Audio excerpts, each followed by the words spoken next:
அஸ்ஸலாமு அலைக்கும். இன்னைக்கு இந்த நட்ஸை வச்சு நான் ஒரு புட்டிங் செய்ய போகிறேன். ஃபஸ்ட்டு பேரிச்சம்பழம் 10 எடுத்திருக்கேன். இதில் கொஞ்சம் தண்ணியை ஊற்றி ஊற வைக்கும்.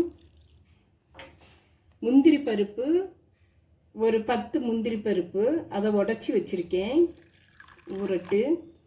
பாதாம் 15, இந்த 3ஐயும் ஊற வச்சிருக்கோம். இது ஊறின பிறகு ரெண்டாவது நம்ம செய்யலாம்.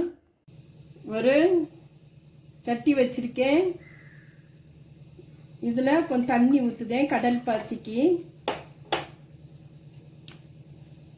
ஊற வச்ச கடல் பாசியை இந்த தண்ணியில் போடுதேன். இப்போ இந்த கடல் பாசியை நல்லா கரையிட்டு ஒரு பாத்திரம் வச்சிருக்கேன்.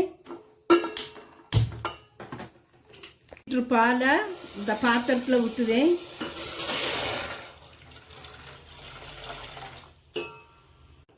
பால் நல்லா காயட்டு. இப்போ நமக்கு கடல் பாசி நல்லா கரைஞ்சாச்சு. கேஸ் ஆஃப் பண்ணிடலாம்.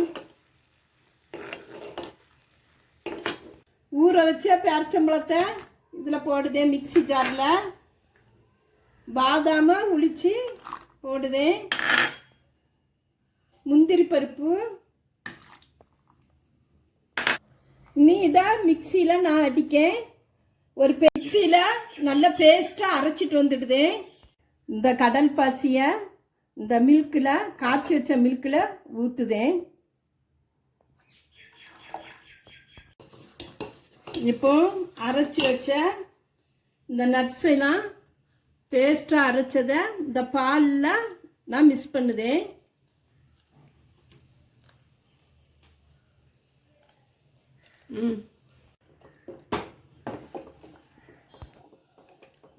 இப்போ பேஸ்ட் எல்லாம் மிக்ஸ் ஆகியாச்சு. இன்னும் கேஸை ஆஃப் பண்ணிடலாம்.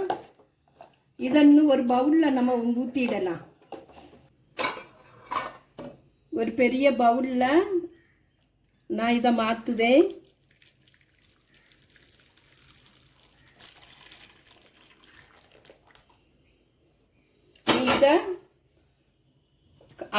இது ஆறுனப்புறம் நான் ஃப்ரிட்ஜில் 1 மணிக்கூர் வைக்க போகிறேன். வச்சுக்கிட்டு திரும்ப பார்க்கலாம். பேரிச்சம்பழம் புட்டிங்கு இப்போ நல்லா கெட்டி ஆவியாச்சு. இதை நம்ம வெட்டி பார்க்கலாம்.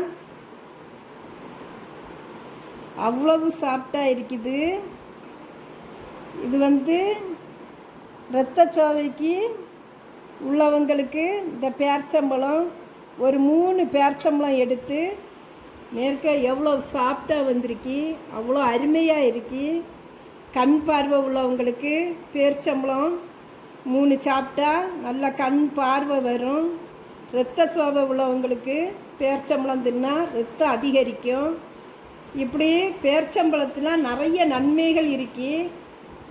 ப்ரெஷர் லோ ப்ரெஷர் உள்ளவங்களுக்கு பேரிச்சம்பழம் சாப்பிடலாம். பேரிச்சம்பழத்தை சொல்லிட்டு போனால் ரொம்ப நிறைய மருத்துவம் இருக்குது பேரிச்சம்பழத்தில். இதே மாதிரி நீங்கள் வச்சு சாப்பிடுங்க, சூப்பராக இருக்கும். ஒவ்வொரு நாளும் ஒவ்வொரு புட்டிங் செய்து சாப்பிடலாம். குடல் நல்ல குளிர்ச்சியாக இருக்கும். அஸ்ஸலாமு அலைக்கும். லைக் பண்ணுங்கள், சப்ஸ்கிரைப் பண்ணுங்கள், ஷேர் பண்ணுங்கள், கமெண்ட் பண்ணுங்கள், பெல் பட்டனை கிளிக் பண்ணுங்கள்.